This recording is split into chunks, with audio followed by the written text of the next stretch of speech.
Hello and welcome back to ASM classes. This is Adil sir and we are discussing about the monetary policy of India. Part first हमने already upload किया है. This is the part second. अब जो हमारा remaining यहाँ पे है वो हम इस पार्ट में कंप्लीट करने की कोशिश करते हैं. ठीक है ना. सो चलो विदाउट वेस्टिंग टाइम हम देखते हैं कि हमने अभी तक क्या पढ़ा है.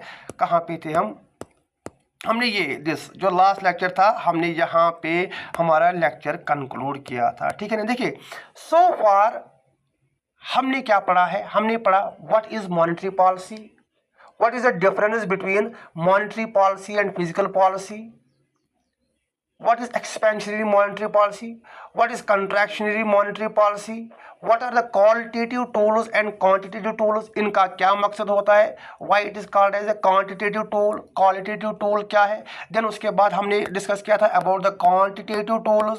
हमने डिस्कस किया था about the CRR के बाद हमने डिस्कस किया about SLR के बाद मैंने आपको ये पढ़ाया था about the reverse repo rate and repo rate. I hope आपने मेरा जो फर्स्ट लेक्चर है ये ऑलरेडी देखा होगा.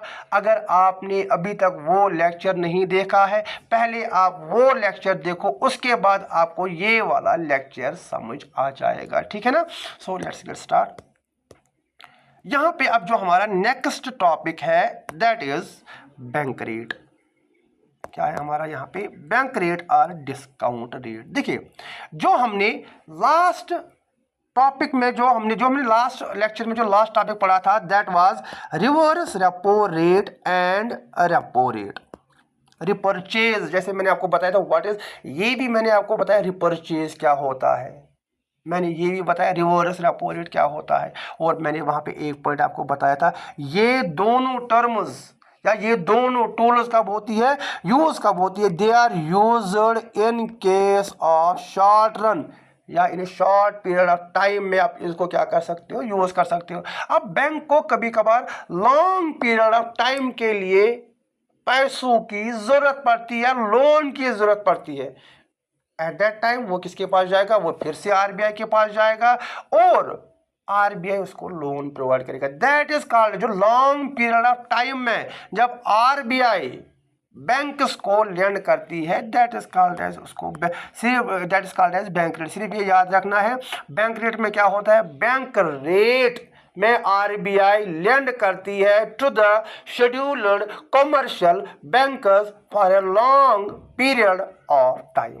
अब डिस्काउंट रेट क्यों बोला जाता है, थोड़ा सा वेट करिए मैं आपको बताऊंगा डिस्काउंट रेट क्यों बोला जाता है. देखिए bank rate is the interest rate at which the country's central bank such as RBI और फेडरल बैंक जो यूएसए में है in the USA lends money to the commercial banks without, यहाँ पे आप याद रखोगे कोलेटरल के बगैर. इंपॉर्टेंट है वहाँ पे हमने कोलेटरल जमा करके रखा था, गवर्नमेंट सिक्योरिटीज जैसे मैंने आपको बताया था. ठीक है ना.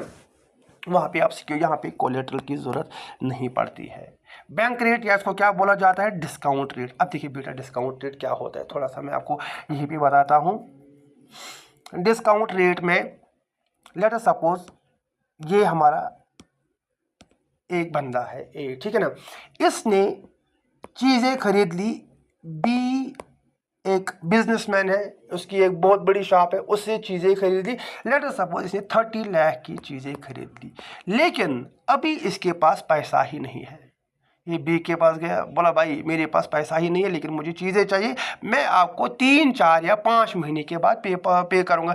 ये बोलता है एज ए बिजनेसमैन चलो ठीक है मैं आपको लोन देता हूँ, लेकिन मुझे आप एक काम करो, मुझे एक रिटन डॉक्यूमेंट बना के भेजो, एक बिल बनाओ मुझे. ठीक है ना. जिस पे आप ये लिखो आपने ये सारी चीज़ें लिखी है, उसके बाद हम उसमें साइन करेंगे, वही बोथ विल एग्री और आप मेरे बदले क्या आप ये सारी चीज़ें यहाँ से ले जा सकते हो. दिस इज का एक बिल बन गई. इस बिल को क्या बोला जाता है, इस बिल को बोला जाता है बिल ऑफ एक्सचेंज. क्या बोला जाता है, ध्यान से देखिएगा. This bill is called as bill of, अब एक्सचेंज हो गया बिटवीन ए एंड बी. अब ए ने क्या किया, माल उठा के गया वो अपनी शॉप पे और बेचना स्टार्ट कर दिया, लेकिन अब इसको 3, 4 अब बिल ऑफ एक्सचेंज में और एक याद रखोगे चेक होती है ना हमारी, वो भी a type of bill of exchange ही है. अब बी को पैसों की जरूरत पड़ी, 1 महीने के बाद, अभी टाइम कितना है, 2 महीने और है, वो पैसे उसको नहीं दे सकता, वो उससे पैसे मांग नहीं सकता, चेक अभी ये उसको विड्रॉ नहीं हो सकती। वो क्या करता है, वो बैंक के पास जाता है, वो बैंक से बोलता है भाई मुझे पैसों की ज़रूरत है, मुझे पैसे चाहिए, ठीक है ना। अब ये वो को बोलता है ऑन व्हाट ग्राउंड्स, मुझे कोलेटरल चाहिए।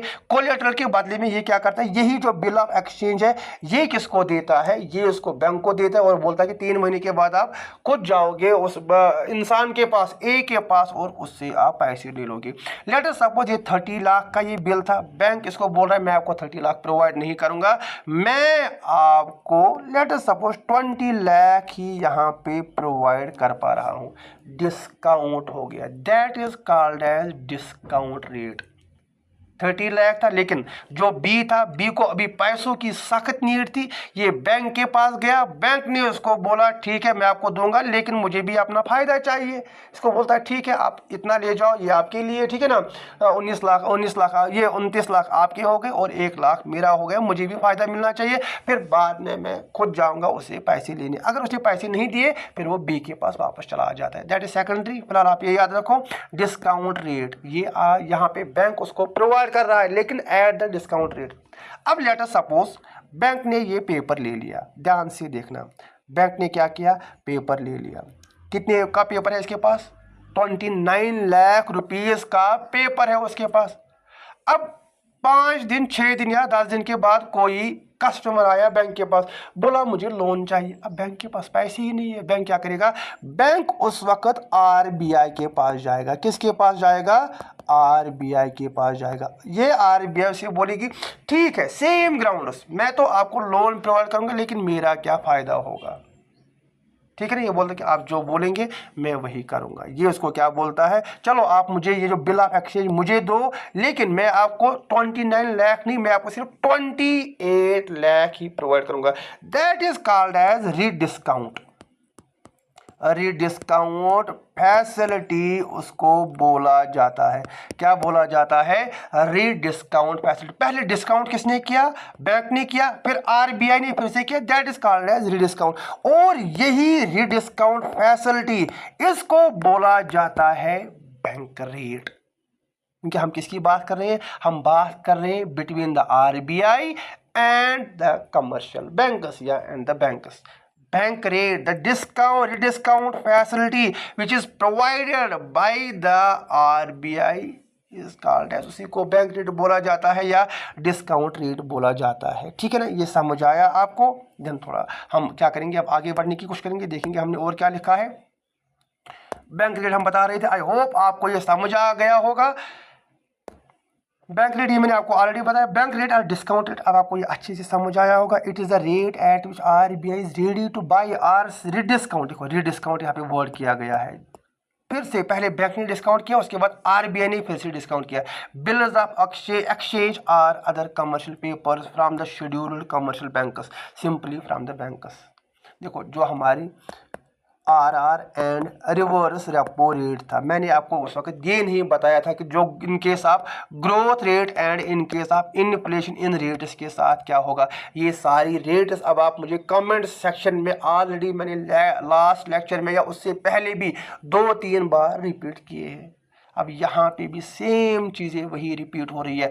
Higher bank rates means bank avoid borrowing money from the RBI. क्योंकि अगर ये 29 लाख है, इसको बोला चलो 1 लाख मैं रखता हूँ, बैंक का ठीक है। अगर आप ये 5 लाख अपने पास रखिएगा, बैंक आरबीआई के पास नहीं जाएगा। इसका मतलब आरबीआई के पास क्या रहेगा, पैसा कम रहेगा, जिससे बैंक के पास पैसा कम रहेगा, जिससे मनी सप्लाई डिक्रीज होगी। और अगर आरबीआई ने बैंक रेट को रिड्यूस किया, उससे हमारी मनी सप्लाई इंक्रीज हो जाएगी, हाँ या ना। यही हम डिस्कस कर रहे हैं। हमारा जो मेन मोटिव है, जो हमारा मेन टारगेट है, that is growth rate and inflation. I hope आपको ये सारी चीजें समझ आ रही होंगी। देन उसके बाद हमारे पास कौन सा रेट है, open market operation. Simply open market operation क्या होता है, sale and purchase of government securities.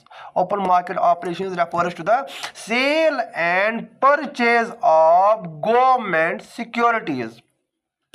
ये आरबीआई है, ये हमारा क्या है, ये गवर्नमेंट सिक्योरिटी है, और ये लेटर सपोज कोई बैंक है या कोई बिजनेस एंटिटी है, ठीक है ना, ये हमारा बैंक है। अगर आरबीआई ने गवर्नमेंट सिक्योरिटी को सेल किया, it is selling the government security, that means ये क्या कर रहा है, ये पैसे को विड्रॉ कर रहा है। इसने बैंक को सेल किया, बैंक से पैसे लिया, विड्रॉ कर रहा है। और अगर इसने बैंक से गवर्नमेंट सिक्योरिटी परचेज कर ली, इसने बैंक से गवर्नमेंट सिक्योरिटी, ये बैंक को क्या देगा, ये बैंक को यहाँ पे पैसे देगा। That means when the RBI is purchasing the government security, it is giving the money to the banks, money supply हमारी क्या हो रही है, इंक्रीज हो रही है। ठीक है ना, समझ आया। अगर आरबीआई जो गवर्नमेंट सिक्योरिटी है उनको सेल कर रही है, इसका मतलब बेचने के बदले इसको क्या मिलेगा, पैसा मिलेगा। RBI is withdrawing the money. And if it is purchasing the government security, that means RBI is injecting the, ये मनी को क्या कर रहा है, इंजेक्ट कर रहा है। Open market operation refers to buying and selling of government securities by the RBI to regulate the short term money fluctuations. If RBI wants to induce liquidity or more funds, then the system will buy। ये क्या करेगा, जैसे मैंने आपको बताएगा, by करेगा तो fund ज़्यादा इंजेक्ट होंगे। और अगर इसने सेल किया तो क्या होगा, when it will, तो उस वक्त पैसा कम होगा। ठीक है, इससे उस वक्त पैसा हमारा ज़्यादा बढ़ जाएगा। On the other hand if the RBI wants to curb, हाँ यहाँ पे कर्व अगर करेगा, इसको डिक्रीज करने की कोशिश करेगा, that time it will sell the government securities to the bankers, thereby reduce the amount of cash that bankers have. I hope आपको ये समझ आया। Market stabilisation scheme, under the market stabilisation scheme RBI क्या करता है, its main objective to withdraw the money supply by selling the government securities।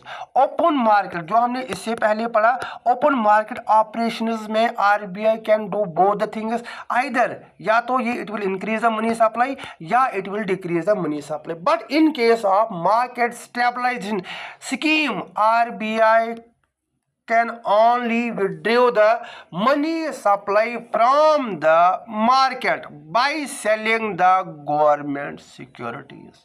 समझ आया, यही सारी बातें हमने यहाँ पे लिखी है।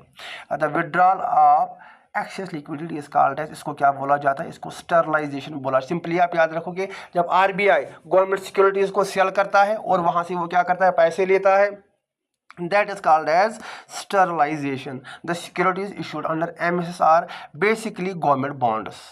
सिक्योरिटी एक टाइम की सिक्योरिटी होती है, एक टाइप ऑफ एसेट होता है, are called as market stabilization.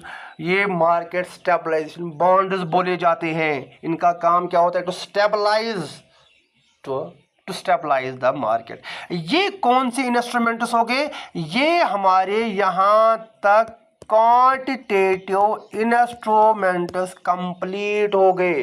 Quantitative instruments में आइदर आरबीआई क्या करेगा, मनी सप्लाई को इंक्रीज करेगा, और it will decrease the money supply. I hope आपको ये लेक्चर अच्छा लग रहा होगा। अगर लेक्चर पसंद आया, अगर आप पहली बार देख रहे हो, please do share my channel, support करो इसको, सब्सक्राइब करो इसको, ठीक है ना। एंड रिकमेंडेशन सजेशन एक्सेप्टेड, अगर कुछ होगी, ठीक है ना, आप कमेंट में बता सकते हो, कहीं पे वॉल्यूम ज़्यादा हो रही है, कम हो रही है, या कहीं पे जो हमारी प्रेजेंटेशन है इसमें कुछ इंप्रूव करने की ज़रूरत है, you can suggest in the comment section. Then उसके बाद जो दूसरा हमारे पास आएगा last topic is, that is qualitative tools of monetary policy. अब अगर याद आपको होगा, मैंने आपको बताया था in the quantitative tools RBI क्या करेगा, आरबीआई विल इंक्रीज और decrease the money supply. And in quantitative to qualitative tools, quality में क्या करेगा, RBI will divert the funds. ये क्या करेगा, ये फंड्स को डाइवर्ट करने की कोशिश करेगा from one sector to another sector.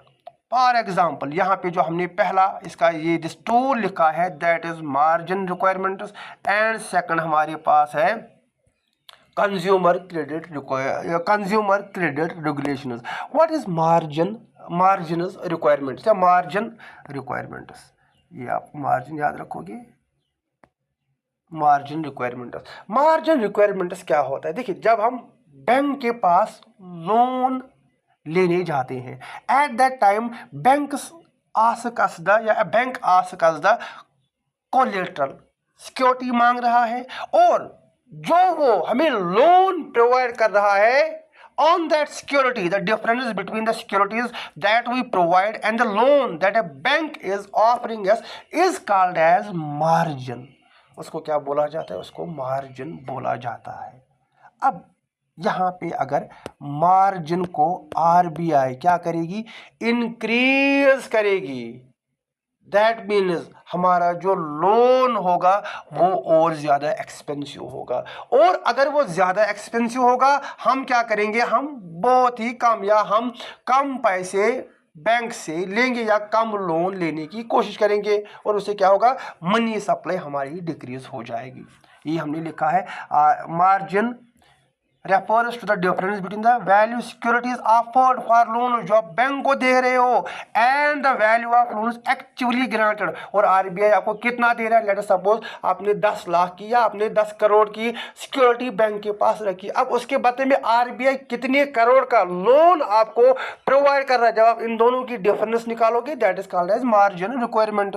If RBI wants to control the flow of credit of particular sector, ये क्या करेगा? It will fix high margin. ये क्या करेगा? मार्जिन हाई फिक्स करेगा।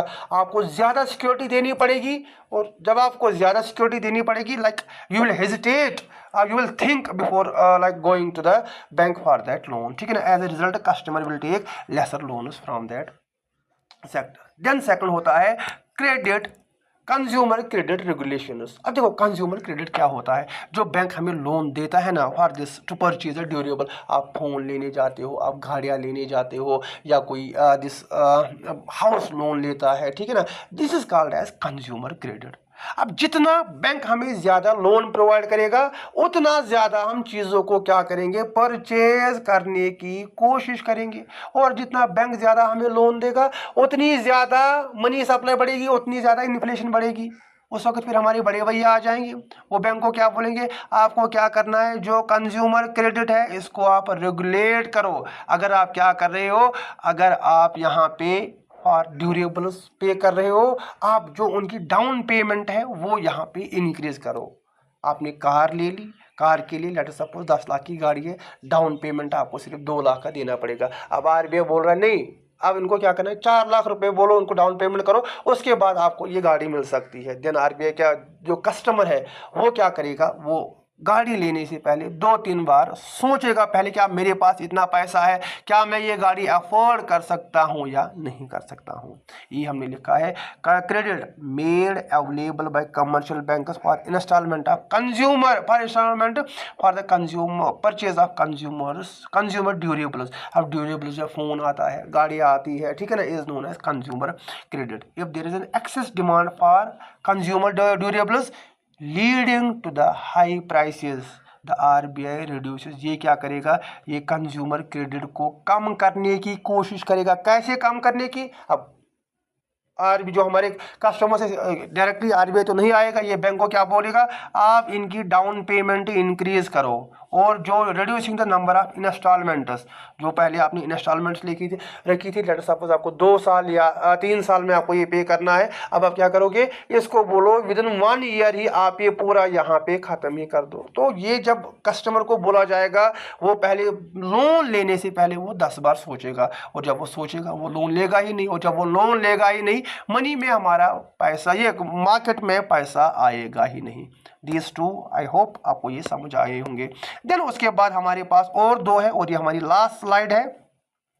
3 more, moral suasion, direct action, and we have rationing of credit और credit ceiling. अब देखो मॉरल शासन क्या होता है?